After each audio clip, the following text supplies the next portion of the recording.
हिंदुओं पर हिंसा, बारूद बना बांग्लादेश।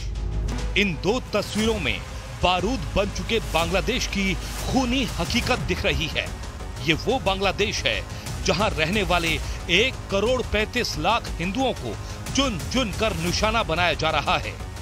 ये वो बांग्लादेश है जहां हिंदुओं के मंदिरों को तोड़ा और जलाया जा रहा है। ये वो बांग्लादेश है जहां हिंदू बेटी, बहुओं और माओं के साथ गैंगरेप किए जा रहे हैं। ये वो बांग्लादेश है जहां 15 साल तक लोकतांत्रिक तरीके से सरकार चलाने वाली शेख हसीना को अपने पीएम आवास से जान बचाकर भागना पड़ा है। ये वो बांग्लादेश है जहां प्रधानमंत्री आवास को लूटा गया, जलाया गया है। ये वो बांग्लादेश है जहां बांग्लादेश के राष्ट्रपिता कहे जाने वाले शेख मुजीबुर रहमान की प्रतिमा पर हथौड़े चलाए गए, उनकी प्रतिमा को जमीन पर उठाकर पटक दिया गया। बांग्लादेश बर्बाद हो रहा है। हम आपको दिखाने जा रहे हैं कि कैसे महज 45 मिनट के अंदर बांग्लादेश के मुकद्दर पर जमात-ए इस्लामी का कब्जा हो चुका है। अब बांग्लादेश अफगानिस्तान और पाकिस्तान बनने जा रहा है।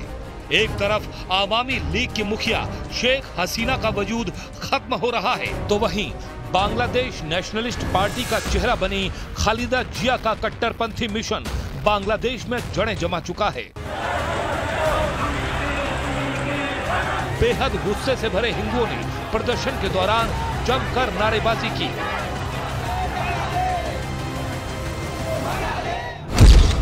नारे लगाते हिंदुओं ने साफ किया कि ये देश किसी के बाप का नहीं है, इसके लिए हमने खून दिया है, जरूरत पड़ी तो फिर से खून देंगे, बांग्लादेश नहीं छोड़ेंगे। हम लोगों का घर कारोबार सब आग से जला दिया गया है, बहुत प्रॉब्लम है।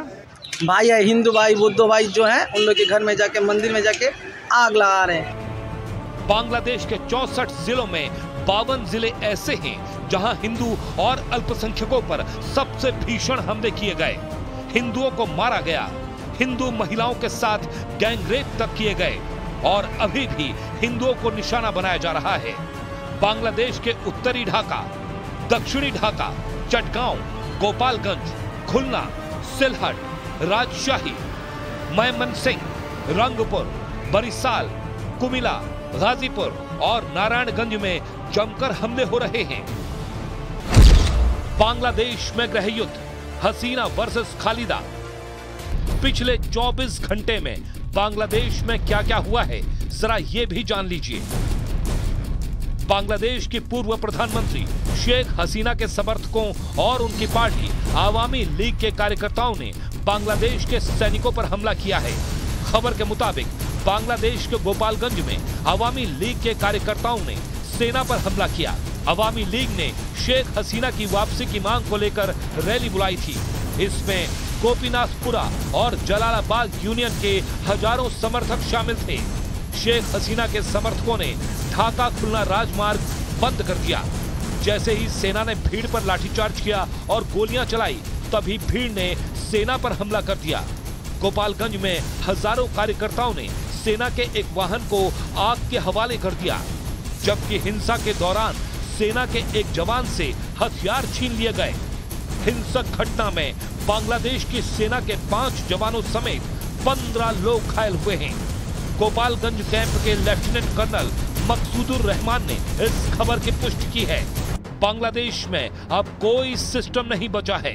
खौफ के मारे हजारों हिंदू भारत बांग्लादेश सीमा पर भागकर आ रहे हैं, जिन्हें बीएसएफ ने रोक कर रखा है। भयंकर हिंसा के बाद बांग्लादेश की प्रधानमंत्री शेख हसीना ने 5 अगस्त को इस्तीफा दिया था और फिर भारत में शरण ली थी। लेकिन इधर शेख हसीना के बेटे सजीव वाजेद जॉय ने दावा किया है कि उनकी मां शेख हसीना ने इस्तीफा नहीं दिया है। सजीव वाजेद ने कहा है कि उनकी मां भारत जाने से पहले इस्तीफा नहीं देना चाहती थी।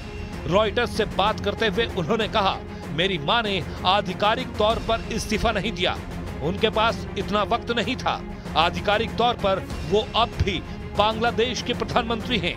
Stories that you're hearing, they're just rumors. My mother has not reached out to any country. She has not applied for asylum anywhere.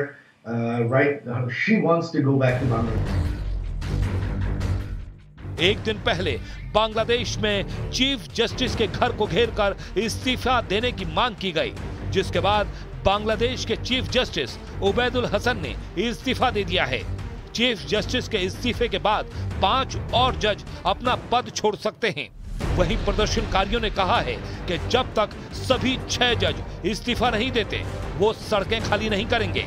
इसके अलावा बांग्लादेश के केंद्रीय बैंक के गवर्नर ने भी इस्तीफा दे दिया है।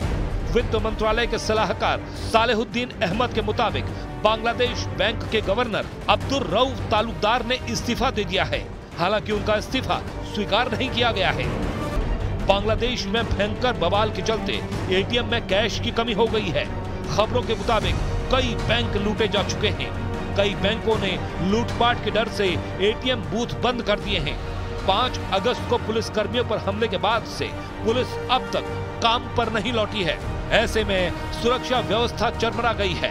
बैंकर्स के मुताबिक एटीएम में कैश नहीं है, क्योंकि जो सुरक्षा कर्मी एटीएम तक कैश पहुंचाते हैं वो काम पर नहीं लौटे। यहाँ तक कि अब बांग्लादेश में 7 दिन में 2 लाख टका निकालने के लिए नए नियम बना दिए गए हैं। कैश की भारी किल्लत हो गई है। बांग्लादेश के 4 जिले ऐसे हैं जहां हिंदुओं पर चुन चुन कर हमले हो रहे हैं। इन 4 जिलों में हिंदुओं की आबादी 20% से अधिक है।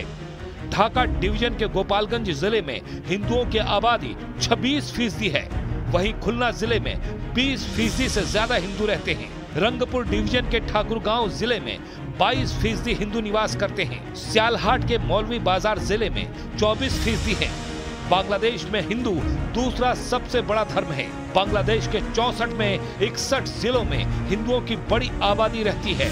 रिपोर्ट्स के मुताबिक बांग्लादेश में हिंदू हसीना की पार्टी अवामी लीग के समर्थक माने जाते हैं। यही वजह है कि अब वो निशाने पर हैं। बांग्लादेश हिंदू बौद्ध ईसाई एकता परिषद के मुताबिक देश के 64 में 52 जिलों में हिंदुओं और उनकी संपत्तियों को निशाना बनाया गया। कुल मिलाकर बांग्लादेश एक ऐसे बारूद पर बैठा है जिसका रिमोट जमाते इस्लामी जैसे कट्टरपंथियों के हाथों में जा चुका है। अब देखना होगा कि कब तक बांग्लादेश के हिंदू हिंसा का शिकार होते हैं।